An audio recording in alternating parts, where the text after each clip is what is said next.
I'm Greg DePalma, our Lads Football Network host, as we take a look at our 2022 OFN sleeper list, starting with quarterback Desmond Ridder, a third-round pick by Atlanta. Is a rare four-year starter who won 44 of 50 career starts for Cincinnati, never lost a home game, and captained the first Group of Five program to earn an FCS playoff berth. The two-time AAC Offensive Player of the Year award winner has good size for the position and the arm strength to make all the throws. While he may not possess a cannon arm, Ridder is very accurate, medium to deep to compensate. He rarely turns the ball over and is a very good athlete who was the fastest quarterback and top athlete for the position at the 2022 NFL Combine. Ridder also showed off his wheels in college, gaining over 2,000 yards and 28 touchdowns on the ground, an asset that every NFL team would like their quarterbacks to possess in today's game.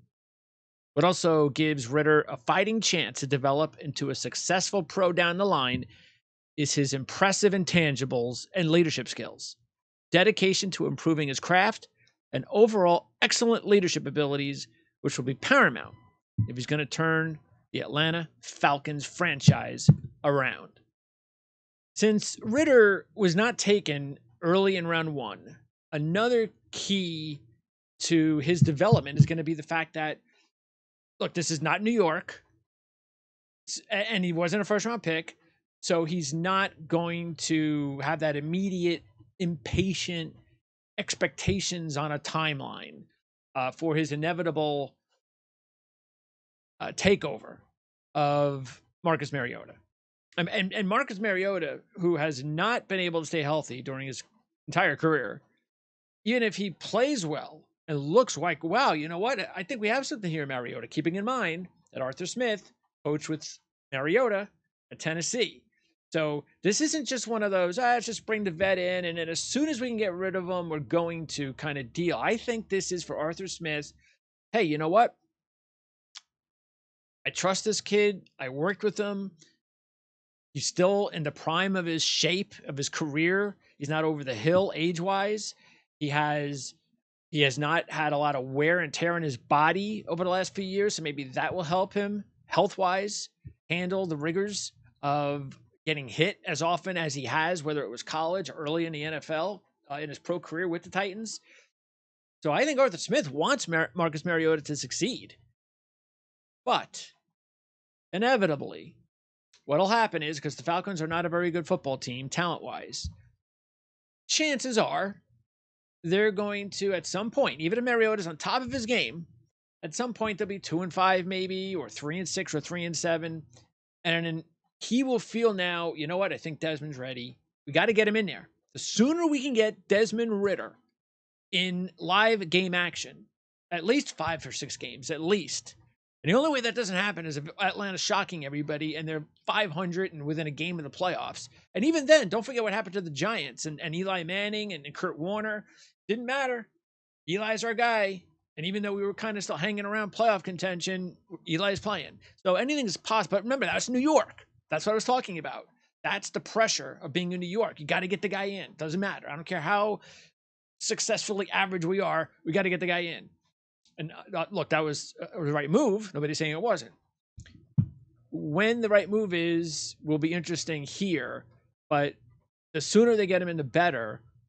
Because this way, the Falcons are going to know when in 2023, when we have some even more premium draft capital, will we use it on a Will Anderson Jr. or CJ Stroud? Do we have to move up a little bit in the draft to make sure we get CJ Stroud? Because you know what? We gave Desmond Ridder a fair chance. Sure, it wasn't a 16, 17 game season, but it was enough for us to feel that maybe he'd be a pretty decent quarterback in the NFL down the line. But that's all he's ever going to be. But CJ Stroud, now that kid can be a difference maker. That kid can be special. Okay, so this is the thought process, and we talked about it when we covered the draft last year. This is what we talked about last year, a few months ago. This is what we talked about, which is the reason that we actually predicted Drake London to go to the Falcons with the first round pick, because the Falcons were just the receiving unit was just bad. And here you had the opportunity to draft whoever you thought was the number one receiver in the draft. So they got their guy. And they didn't make the foolish decision of drafting Malik Willis early, which that would have been a major disaster.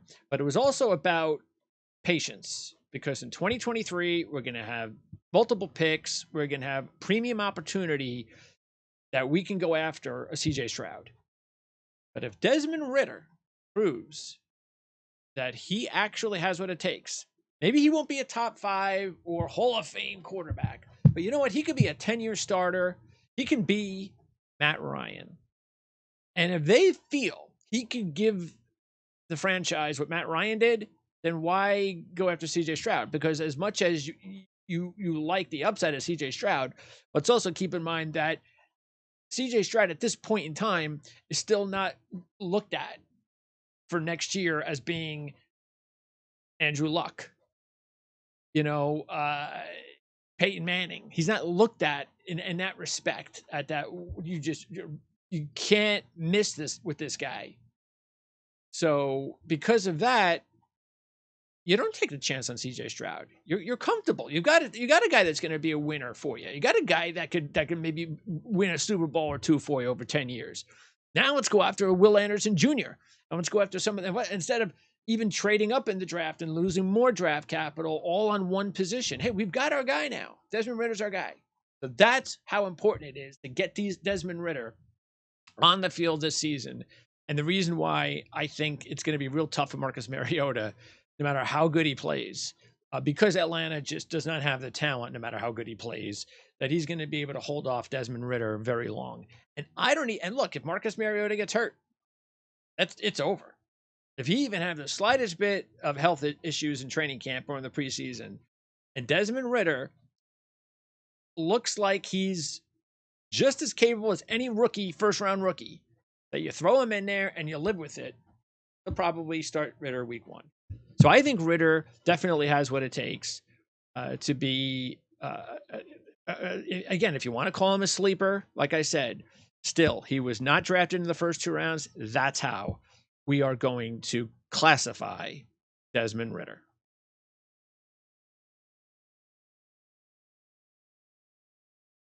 Rachaad White is next on our list and the leader of our 3-man running back room. The 3rd-round pick from Tampa Bay was a former JUCO who transferred to Arizona State and exploded onto the scene in 2020 with a nation's best 10-yard average per rush over only 4 games during the pandemic. White backed it up over 11 games with a 1,000-yard season in 2021, which included a career-high 202 yards and 3 touchdowns versus arch-rival USC. White is an ultra-smooth mover with natural vision and easy cutback ability. His effortless style can make the game look easy, but he's also a decisive runner who could use different gears along with great timing of angles to pick his lane and explode through a crease that makes him such a dangerous weapon. Well, that and his top-shelf ball skills in the receiving game is what can separate him from other backs in his draft class. White was the Sun Devils' 2nd leading receiver last season with 43 receptions and 456 yards. So with Ronald Jones out of the picture in Tampa Bay, White is going to have an excellent chance to receive a lot of snaps. And yeah, look, Leonard Fournette is the man. There's no question about that. I'm still one of those guys that looks at Leonard Fournette as the type of player that can kind of implode at any minute. He's come a long way, no question. I think a lot of that had to do with losing. When you get these players, and this is not a Leonard Fournette profile, but just quickly, when you get a player like Leonard Fournette, who you're not really sure whether or not, well, let's just put it this way. If you're a general manager like a Joe Douglas, and I know Douglas clearly more than any other general manager, so I'm using him as an example, who wants guys in his locker room, as many of them as possible, that are going to be the leaders, that are going to be, the captains from their teams, and you're going to look up to them, and you love football, and you're not going to cause problems, that kind of stuff. He never would have drafted Leonard Fournette. And if he did, he would have been the only type of Leonard Fournette player he would have drafted. Because even every team, every general manager will take in a guy like that because they feel like the locker room is strong enough that he's not that much of a wild card. I think the locker room will help him. My point is that Leonard Fournette, what happened was I think there was a lot of problems in Jacksonville because of the losing. And he wasn't mature enough at the time either. And that was just a bad mix. And I even think early in Tampa Bay, there was some little bit concerns. But, I mean, winning cures all. Tom Brady, I just mentioned, the locker room can kind of pick up other guys. And when you have Tom Brady in that locker room. So Leonard Fournette really has become one of the better running back options, especially fantasy-wise, because he's in that offense. He's going to get a lot of opportunity. He's built to score touchdowns in the red zone and all that kind of stuff. But with White, I think there's clearly more upside that eventually, especially since he's a few years younger, that eventually, if you pick Rachaad White in your Dynasty League, you're going to be rewarded over time. May not be the first year or two because of Fournette being there. And look, nobody has any idea when Tom Brady is going to leave. And if that happens, then I bet you Leonard Fournette would probably be gone in the same offseason. But the point with Rachaad White, as you can tell by the way I talked about him, picked him up here, is the fact that I think he's got deceptive talent. Maybe is the best way of putting it. Deceptive talent. And he's got the speed, he's got the receiving, he's got a lot you like. But there were some things about him. Hey, he went his JUCO route, and he played in the Pac-12, so there was no exposure. There's a lot of reason to dismiss a Rachaad White. But this is also, even though Leonard Fournette is in Tampa Bay ahead of him, this is also a great opportunity. I really believe that because, again, I think it won't be long, especially the way general managers deal with running backs. I think Leonard Fournette, if Rachaad White proves himself and the Bucs believe, hey, you know what? This guy can really be a superstar. This guy could really be an all-pro running back for us. Year in, year out, we can count on him. And again, that's how he's going to have to prove himself, though. He is going to have to be put in position early in his career to prove to Tom Brady and the Bucs that they could trust him with all sorts of different roles. And once they believe that, then I think Leonard Fournette, especially once his contract's up and if he wants to make a lot of money, Leonard Fournette will probably be gone. Hey, let me cash in on my last best contract. And this is Rachaad White's team. Anyway, I really believe that his opportunities are going to increase over time. It won't be long. And if Leonard Fournette, and he's a physical runner, if he gets banged up, which he tends to happen to him, and Rachaad White gets the opportunity for increased carries even in 2022, 2023, then he could really take off. So Rachaad White, not only our number one running back out of the three on our first team of sleepers, but he might actually end up as our number one sleeper overall. Checking in as our number two rusher is South Carolina's Kevin Harris, a 6th round pick by New England. After leading the SEC in yards per game in 2020, an even bigger season was anticipated for 2021 until back surgery impeded his preparation. But following the bye, Harris appeared to have his power game returned with a 128-yard rushing effort against Florida, and that precipitated a strong late-season surge as he once again invited contact, broke tackles, and ended his career against North Carolina in the Duke's Mayo Bowl with his first 17-plus attempt rushing game of the season and the most attempts of his career with 31 for 182 yards and a touchdown. Harris is an effective inside power runner with a stocky fire hydrant build and good instincts. He packs a lot of muscle mass, likes to initiate contact, and hits the hole very fast and hard. Harris also played on third down packages and is a good pass protector with adequate hands, and so he will need to continue to improve in that area to be an effective 3-down back. I really like the fact that Harris was taken by a franchise that wants to establish the run, and considering he will still only be 21 years old on week 1 and has only carried the ball 358 times since high school, he has plenty of gas left in the tank, which means he is an unfinished product with much more untapped potential. And with Damian Harris with Damian Harris, I almost confused him with Kevin, and that's going to be something Patriot fans are going to have to deal with. I mean, I've got my own name issues with the Jets, but anyway, with Damian Harris, the veteran, entering his final contract year, his initial rookie deal, there's going to be a chance that Kevin Harris could be the primary role running back opposite Ramondre Stevenson as early as 2023. That's just a fact. And we've seen the Patriots do this over and over again. We just saw it last year. Okay, Sony Michel. Now Harris is better, and this is only going to happen more than likely if Kevin Harris proves that he is going to be capable. And you know what? Maybe he proves that before the trade deadline, just like with Sony Michel last year.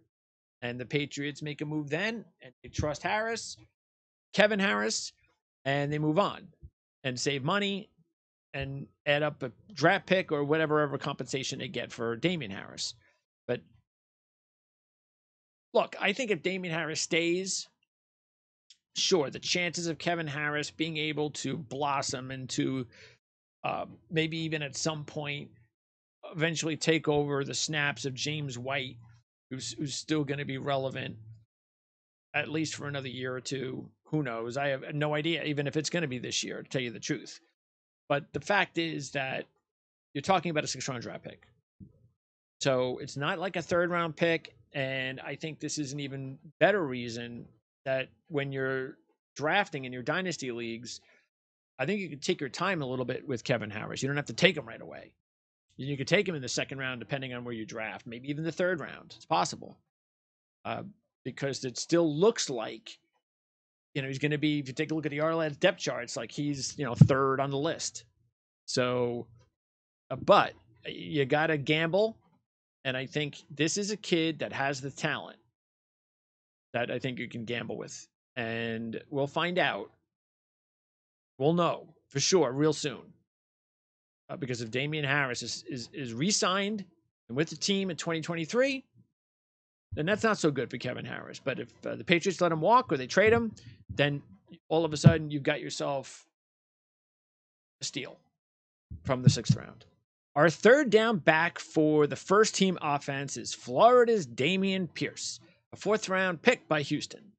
Pierce was one of the most talented yet underused rushers in the nation last season with just 100 carries. A straight-line power leverage runner with extreme leg drive and great balance, Pierce runs hard and breaks a tremendous number of tackles. Last season alone, he broke an astounding 39 of his 100 carries. While he rarely had the opportunity to become a big part of the offense or the passing game, he still managed 36 receptions over the last 2 seasons and has the skills necessary to become a reliable receiver out of the backfield. Now, keep in mind, Dameon Pierce was a 4-star recruit who rushed for nearly 7,000 yards and 92 touchdowns, breaking Georgia's state rushing record held by the legendary Herschel Walker. I could even use the word immortal because it works on Herschel Walker. That alone, and being a 4-star recruit with the Florida Gators, so much was expected out of Pierce. And I heard so much talk heading up to the draft about, how come Florida didn't use him? And what was up with Pierce? I mean, you looked at his stats and the metrics were excellent and it just didn't make any sense. So there's got to be something wrong with him, right? Well, Florida actually changed their head coach, didn't they? So I don't think there was anything wrong with Dameon Pierce. And I think there are a lot of people who feel that that was part of the issue with the former regime and why Florida has moved on. We'll see. We'll find out. But I just think, as you can see, just by knowing what he brings to the table, and I'm not saying he's going to be, I don't think he has the ability to be a Kevin Harris or a Rashad White. And I know there are a lot of people who don't believe that Kevin Harris could be a 3-down type of back. I do, but I just, not everybody believes that. But Pierce, yeah, I think there are a lot of people who believe that the best you can get out of Pierce is that he's going to be a complimentary back. But I don't know if that's the case either. Why? because of the way he was used in college. And look, he's going to Houston. Remember what I said in the open about opportunity? You talk about opportunity. Houston, yes, they got Marlon Mack, but he could be there for a year. And unless he shows Houston something just so dramatic, oh, we got to sign this guy. We've got the cap space. Let's sign him. Chances are, probably, unless he'll just, you know what, I like it here. I'm going to settle for a decent contract, a veteran's nice contract. But Pierce, they're going to have him for a few years before they have to worry about that. And by that time, maybe they'll have found somebody who could actually be their number one. I think that's possible.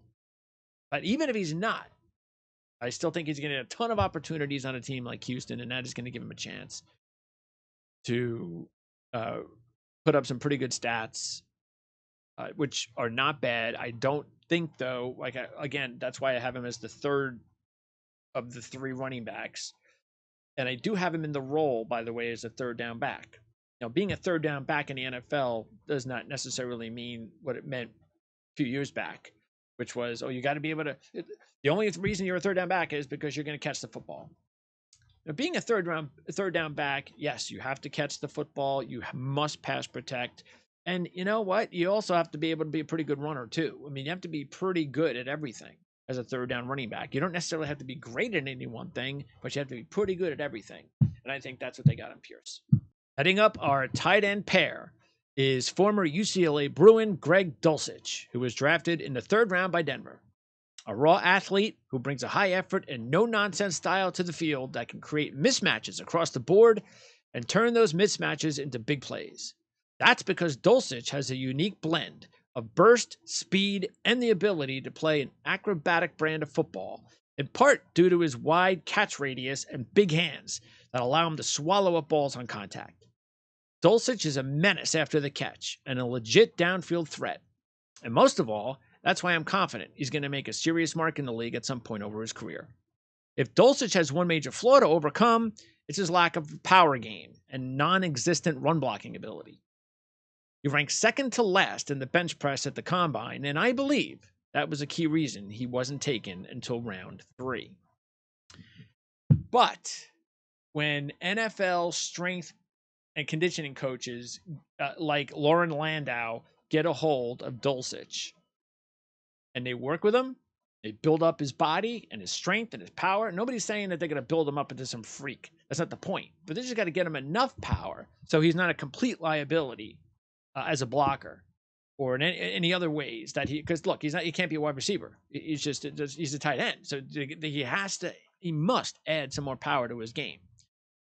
But I think that also, if you're Denver, you love that. You love the fact that you were able to grab him in the third round. I think they'd much rather have him in the third round than, man, should we pick him in the first round because he's the complete package, like late first round because he's got that strength and power game as well. No, you know what? We got him in the third round, and all we got to do is just bulk him up a little bit. And I think they've got themselves something. I really do. Because players like Dulcich at positions like tight end that can spread the field the way that he can. I mean, his average per catch was just amazing in college. And he was like the number one receiver for UCLA for the last few years as a tight end. It's not like Chip Kelly is Mr. Tight End scheme. So it wasn't like, oh, yeah, he just got that because of Chip Kelly. No, it has nothing to do with that. Dulcich is a rare type of player, doesn't come along very often. I'm not saying he's Pitts, all right? I'm just saying normally you could Dulcich could have been, I think, talent-wise, a late first-round draft pick. And I think that as long as that power game comes around a little bit, just a little bit, I think he's inevitably going to round out into a full-time tight end and a scary proposition. Good for Denver and bad for everybody else. Okay, our number 2 tight end is another third-round selection, Jelani Woods, a completely different type of prospect compared to Greg Dulcich. Woods won't keep opposing coordinators up at night like Dulcich will, but his value as a classic Y tight end is important nonetheless. He has elite size and the prototype frame and body type for the role and will compete hard in the trenches. What makes him an intriguing prospect, in my opinion, though, is that he's not a finished product, not by far. The former state champion high school quarterback recruit came into college, changed from a quarterback to a tight end, and eventually included a first-team All-ACC honor with 44 catches and 8 touchdowns last season. And that's just a small sampling of the type of contributor Woods can end up being for the Colts once he refines his overall footwork and continues to grow into the position. Now, Woods demonstrated his excellent combination of strength and speed during the NFL Combine when he led all tight ends in the bench press and was also second fastest. So, in my opinion, the long-term promise of Jelani Woods is strong. Now, he doesn't have the ceiling of Dulcich, but that's okay. Like I said, not every player, especially at tight end, has got to be a Greg Dulcich. But I think Jelani Woods, well, right now, I think he's the most talented tight end on the Colts roster. And they're trying to find someone like Jelani Woods for the past few years. Oh, Cox is not that guy. And if you look at it, he's got the ball skills, the frame, the long stride speed, the competitive streak. All of those assets, I think, are going to give him the opportunity to be in the league successfully for a very long time. And I also think that his ceiling at this point is unknown. Again, I don't think he has the Dulcich ceiling, but I also think that he might be better than I think. So I'm very intrigued by Jelani Woods. I think he's in a really good situation with a good franchise, and I think it's going to work out really well. Moving along to wide receivers, and our top selection of former Tennessee Volunteer Velus Jones Jr. A third-round choice by the Bears, Jones Jr. is a natural playmaker with speed to burn, good vision, easy change of direction, and contact balance, which altogether makes him a very dangerous weapon in the open field. First and foremost, Jones Jr. will instantly provide Chicago with an electric kick and punt returner after he ended his USC career ranked second all-time in kick return yards for the Trojans program, and then ranked second nationally last season with a 15-yard punt return average with Tennessee, helping him earn the SEC Special Team Player of the Year award, which he shared. But there is more to Jones Jr.'s game than that of a return specialist. After working hard on developing his route running, Jones Jr. showcased his receiving skills last season with the help of talented first-year quarterback Hendon Hooker. He broke out with 62 receptions, 807 yards, and 8 touchdowns, and was a menace in the open field every time he touched the ball. That's because Jones Jr. has a running back's body and mentality every time he touches the ball and possesses a unique body thickness that makes him hard to bring down. If you combine that with his low center of gravity, elite contact balance, and a never-quit mentality, you have yourself a dangerous weapon who can line up anywhere from the slot, in the backfield, and on the outside. And with his elite 4.31 speed, which was second to all receivers at the NFL Combine, Velus Jones Jr. has the necessary ingredients to become a legitimate NFL playmaker. And once again, opportunity. He's with the Chicago Bears. And everybody talks about the Bears right now. They go, oh, that's the worst receiving group in the league. They didn't do enough to provide Fields with some really good receivers. He doesn't have a true number one and all that kind of stuff. This is great for Velus Jones Jr. And I also think it underestimates what the Bears also believe they have in Jones Jr. They know what they have in him. I know what they have in him.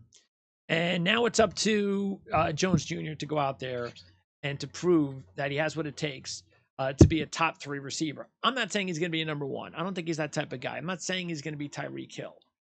I'm not saying he won't either.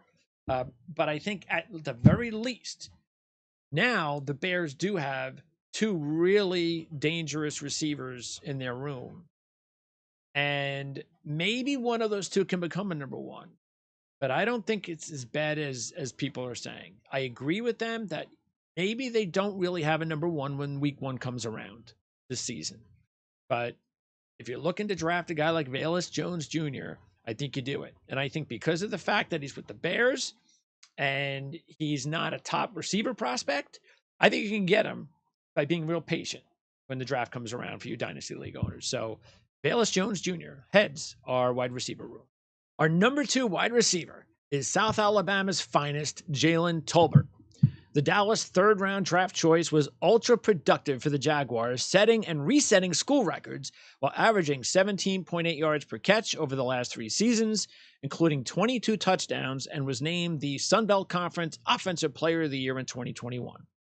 Tolbert is a silky smooth athlete with exciting natural gifts and is a dangerous threat on all levels of the route tree. Don't expect Tolbert to explode right out of the gate. Even though he's going to be picking up the slack with Cooper gone, and there's moves that we know that were made in the Dallas receiver room this season, even from some of the younger guys that were starting to develop and move up the chain. And that's just because I don't think Tolbert is that type of kid. I don't think he's one of those kids just going to come out there in 2022 and really turn into a top weapon. That doesn't mean I think he's going to eventually get there. I can see him doing that by, I would say, 2023, the latest, because he does have Dak Prescott. He does have a veteran coaching staff. So he's in a pretty good situation. And yes, there are legitimate opportunities for him. I've already heard very good things about Dak Prescott, talking about Tolbert's ability. There are a lot of inconsistencies, though, to his game as well. And those are some of the things that are going to have to be worked on. That's why you can't just throw him out there. It includes body control, his route running.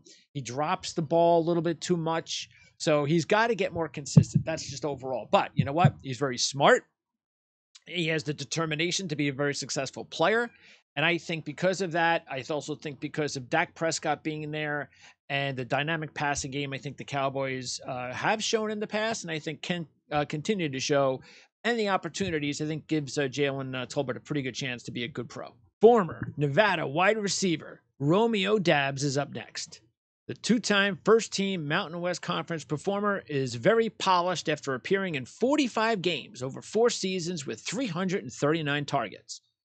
The Packers' 4th-round selection and the second of 3 rookie wide receivers taken by Green Bay in the 2022 NFL Draft, is a hard-working playmaker with good length and excellent speed.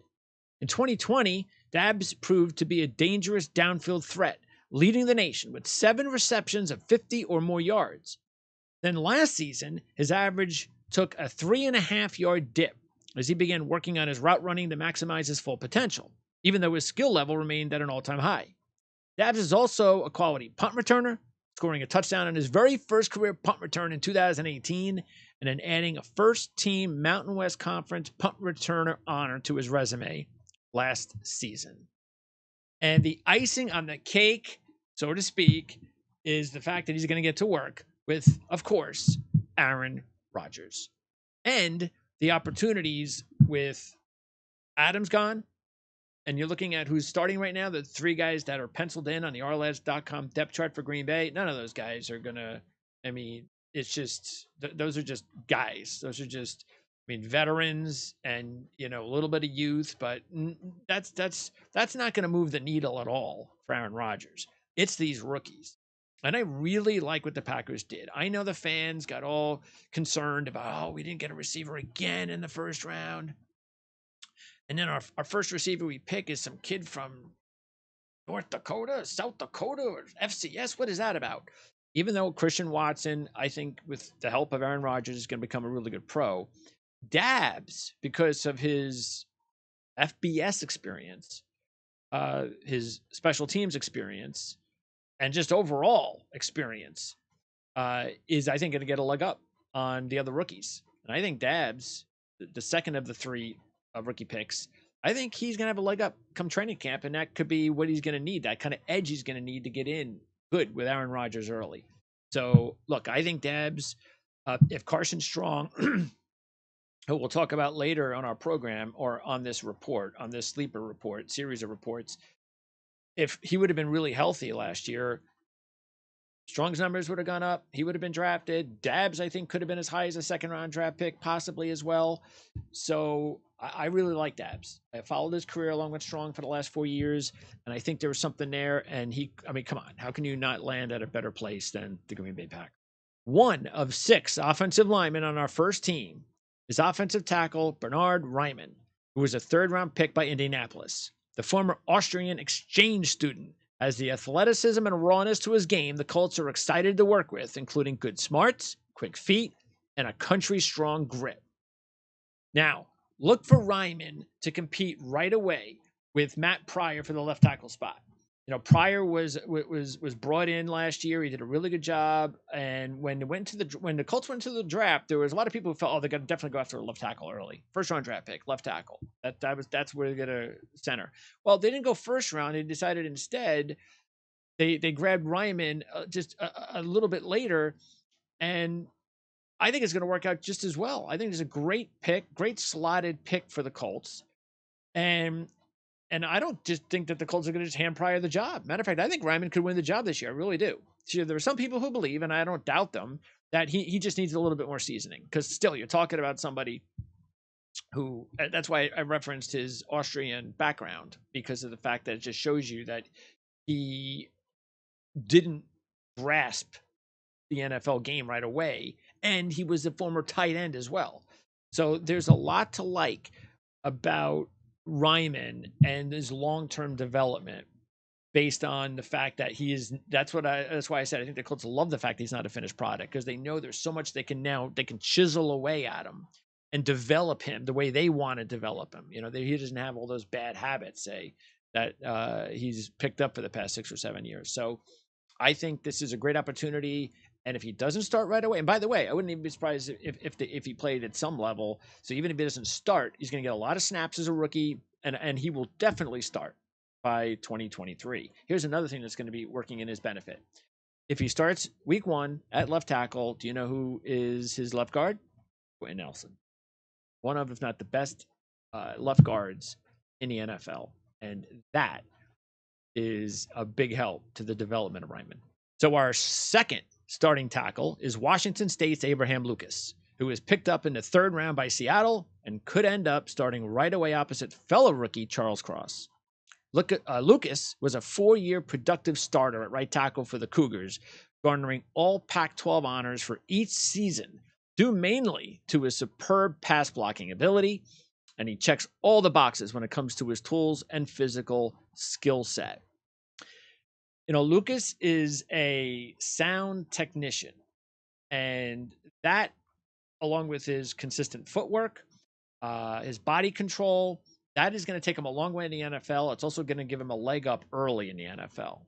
And the one thing, though, that you have to keep an eye on is that he, sort of like we talked about with Dulcich, but in a completely different way, Lucas also, because he is an offensive tackle, and this is his primary job. He's not catching passes like Dulcich, so he's got to build up more strength.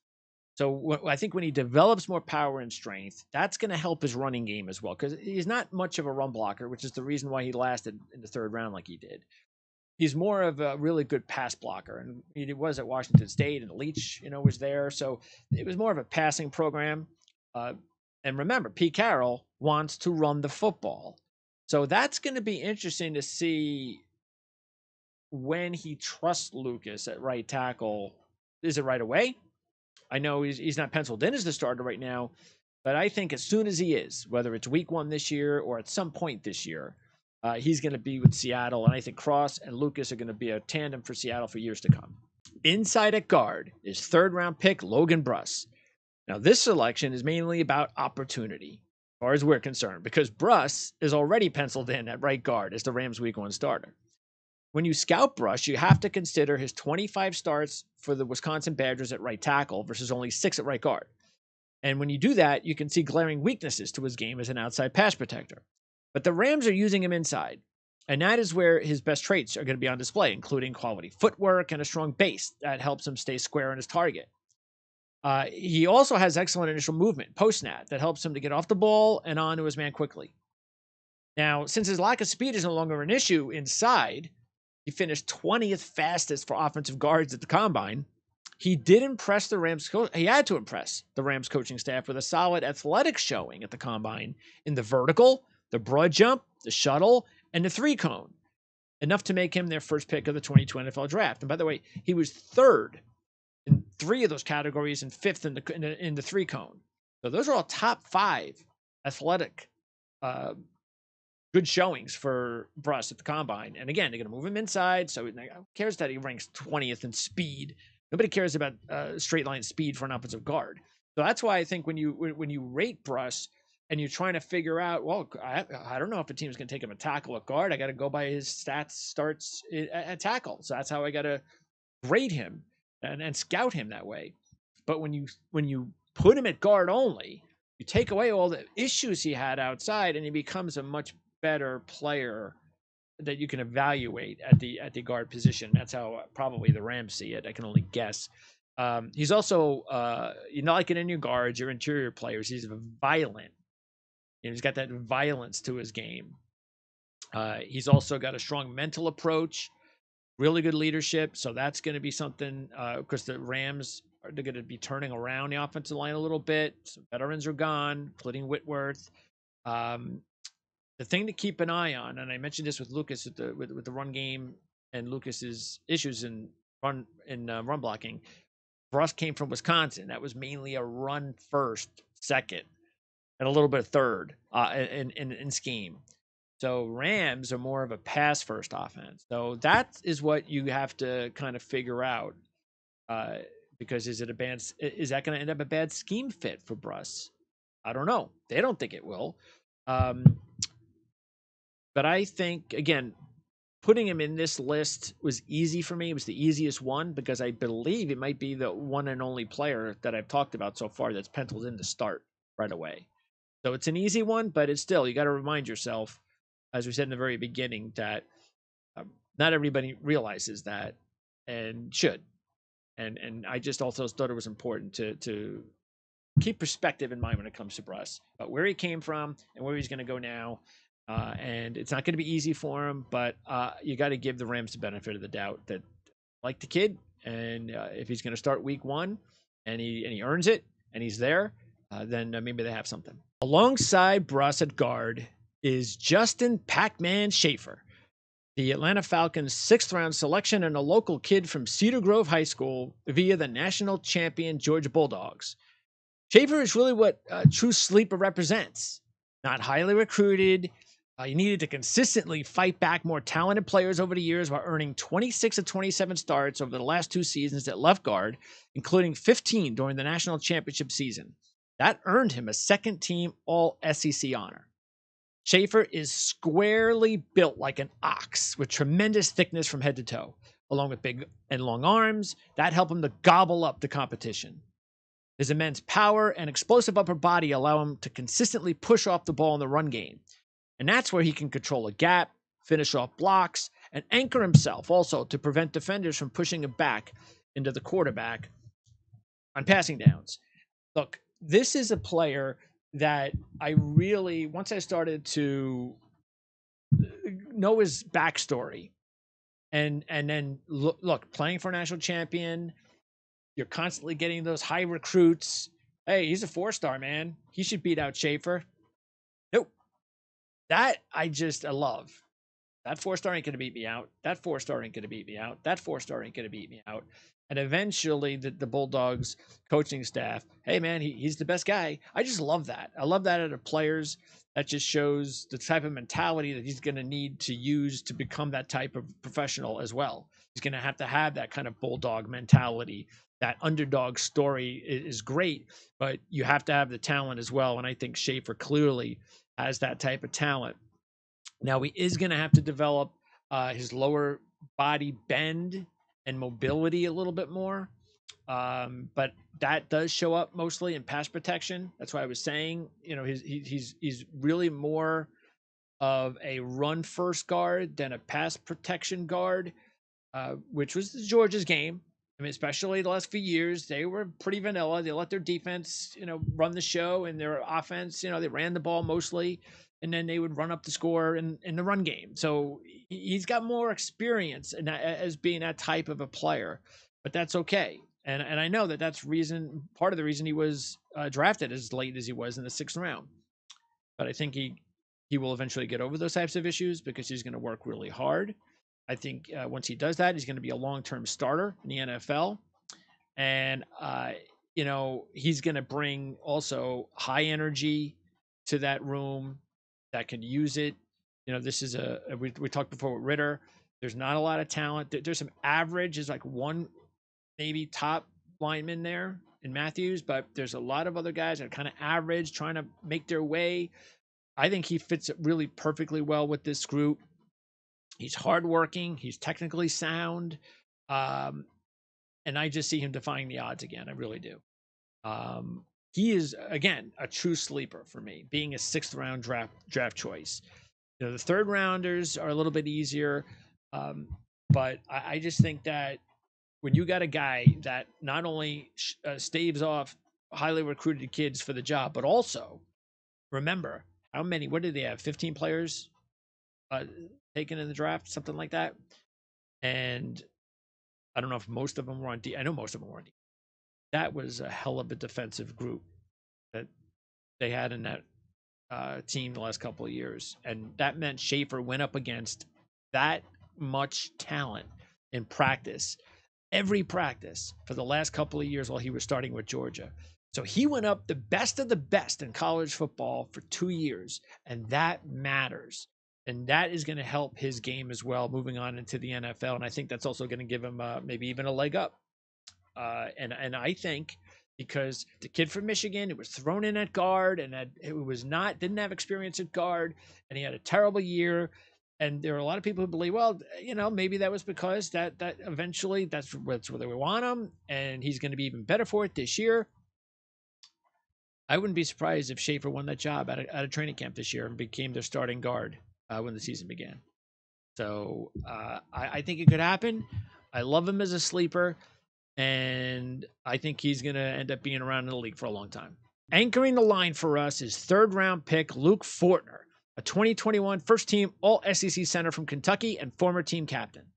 Fortner played in 54 games over his career while earning 35 consecutive starts. He played solidly over his 23 starts at guard and then raised his game to another level following a switch to center last season, where he made another 13 starts. Fortner plays a power game at a high level, which helped him block for 3 of the Wildcats' top 10 all-leading rushers during his tenure. Now, Fortner is equally adept at run blocking and pass blocking, so that's good. He's going to a program like Jacksonville, which is also good. So, they are definitely looking for young players that they can pencil in as soon as possible to start for them for a long time. They need talent, especially inside. Well, really, I tell you the truth, all over on the offensive line. So they got questions all over. I'm not sure if Fortner, if he starts right away or not. I think he's going to play a lot, whether it's at guard or center in his first year.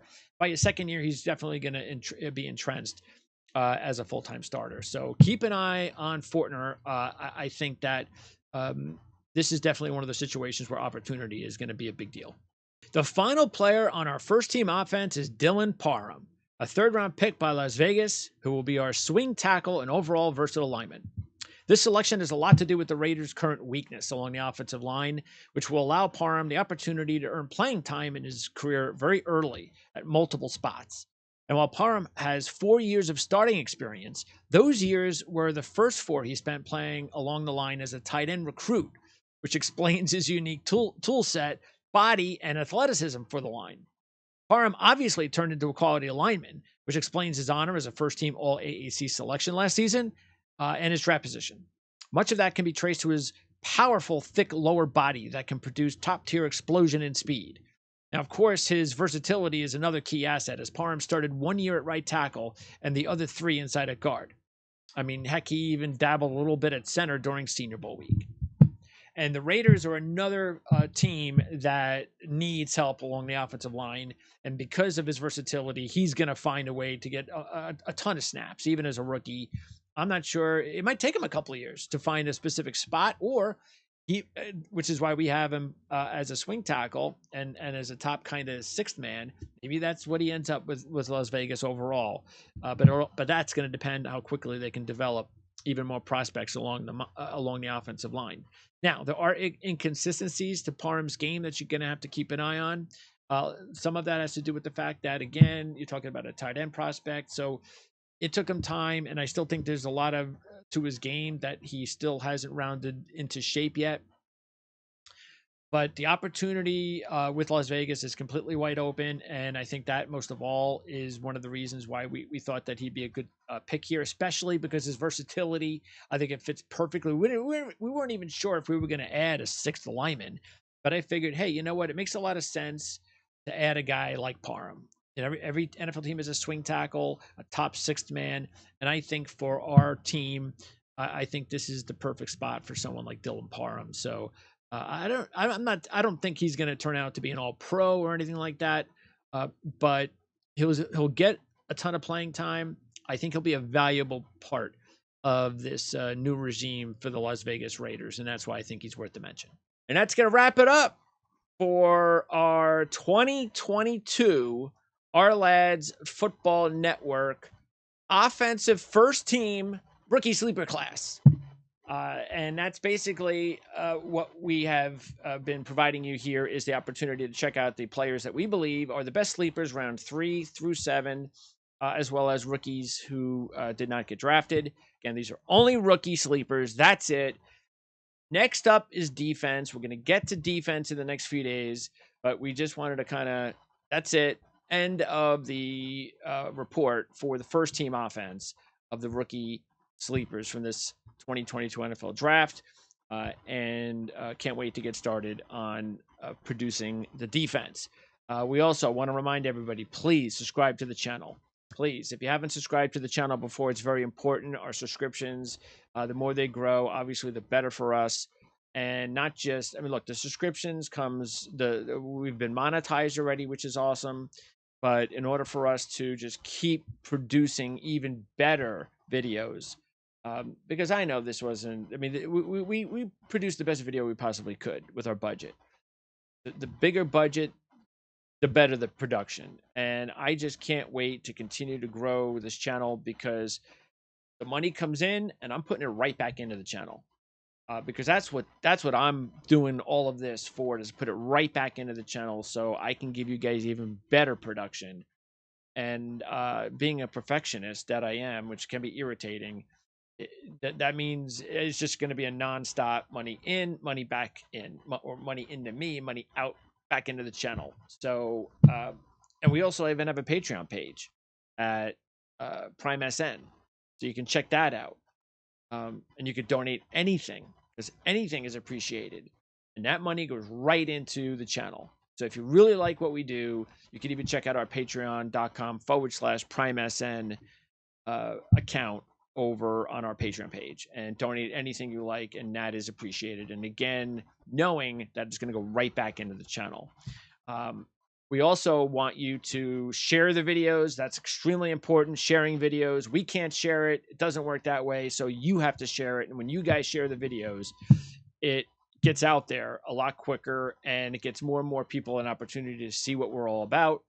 And that's very important for our growth. So please, and we also want you guys to let us know what you think. So in the content section below, especially with this particular topic, did you like our sleepers?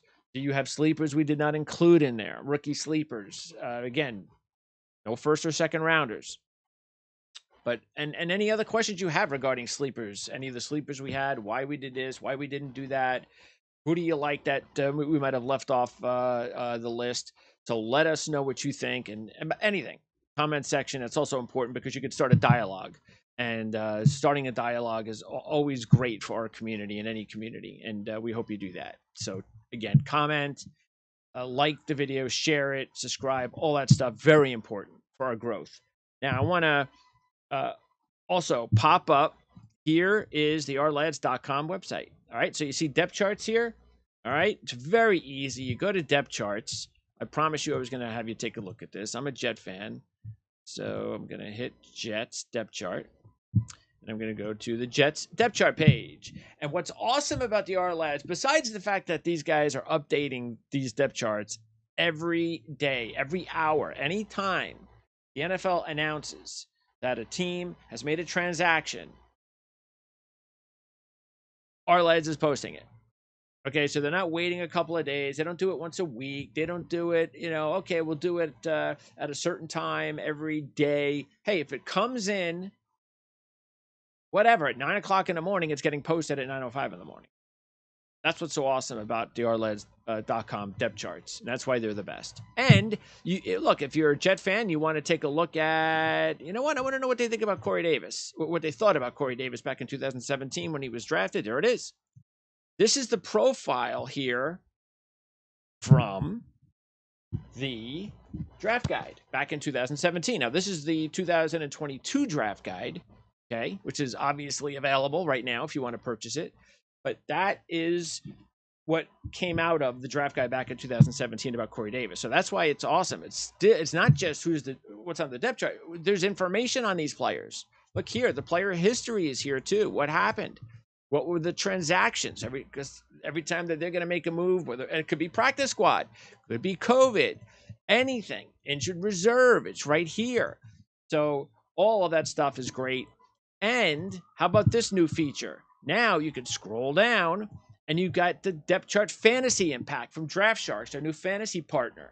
So we're going to be doing preseason, couple preseason shows with Draft Sharks, and then we are going to do a weekly fantasy show with Draft Sharks. So we still have a relationship with RotoWire. We still have our Dynasty League that we're going to talk more about this year with RotoWire. But we also have a relationship that's even bigger with Draft Sharks now. So Draft Sharks has put these in every page, all 32 of the NFL teams. And here you can go down and click this Draft War Room. There you go, Draft Sharks. Awesome.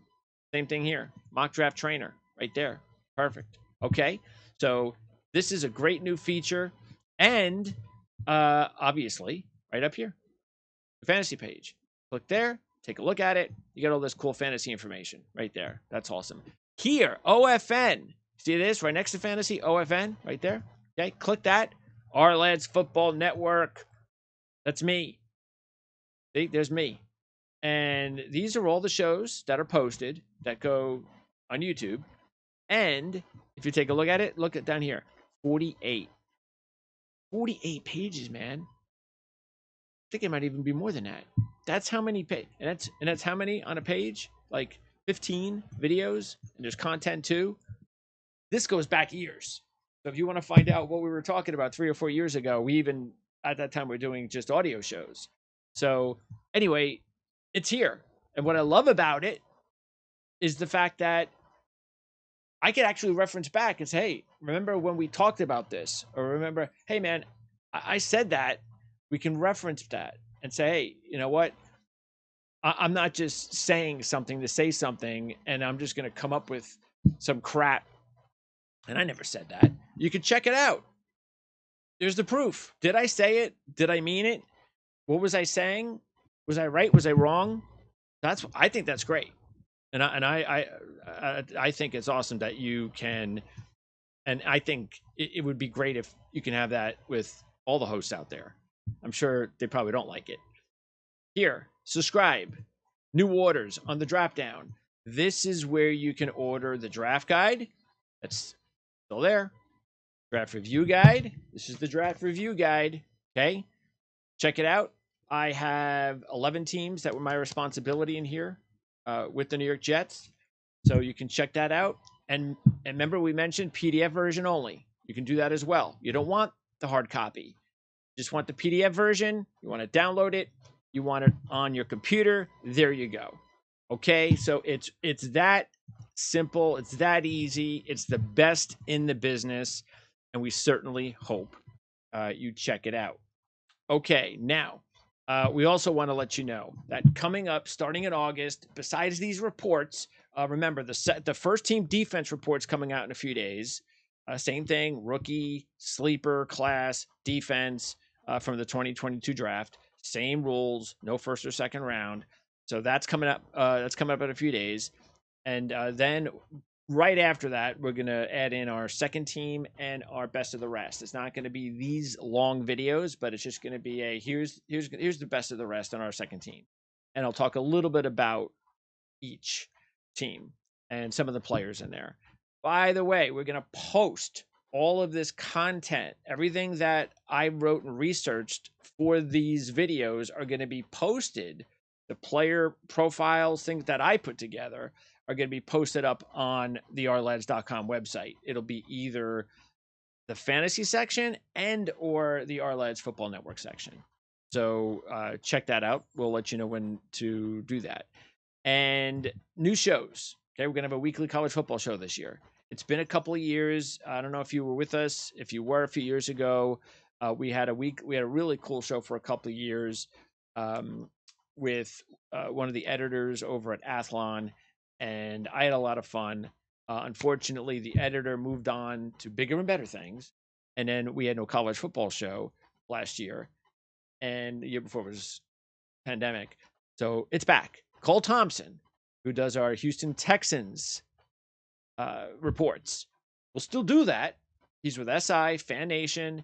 He is now going to be on with me every week starting in August.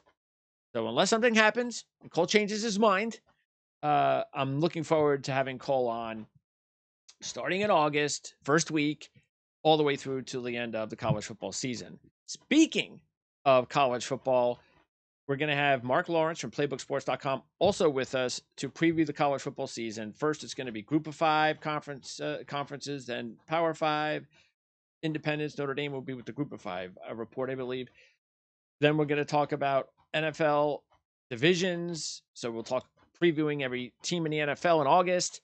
Leading up until the week before the seasons begin, we'll have our final preview shows where we're going to make predictions, go over futures and all that kind of stuff. So, Mark Lawrence is going to be heavy in handicapping and all that kind of stuff. But obviously, there's also a lot of cool information in there to update you on what's going on in NFL and college football. So that's what we're going to be doing with Mark Lawrence. And Ryan Dunleavy is also going to be with us like he was the last few years. This time around, Ryan's going to kind of be a floater. So whenever I want to, especially since he highlights the New York teams for the New York Post, we'll talk Jets football, we'll talk Giants football, and as a Rutgers alum, we're going to talk Rutgers football. So this is the close of our first video for the season. And next up is going to be our first team defense. And again, it's rounds 3 through 7 only, or rookies who were not drafted, only signed. And again, rookies only. 2022 first team defense rookie sleeper class coming up next in a few days. So for our first team offense, that's it. We're putting it to bed. I hope you liked it. Again, comment, let us know what you think, and we'll be back with the first team defense real soon.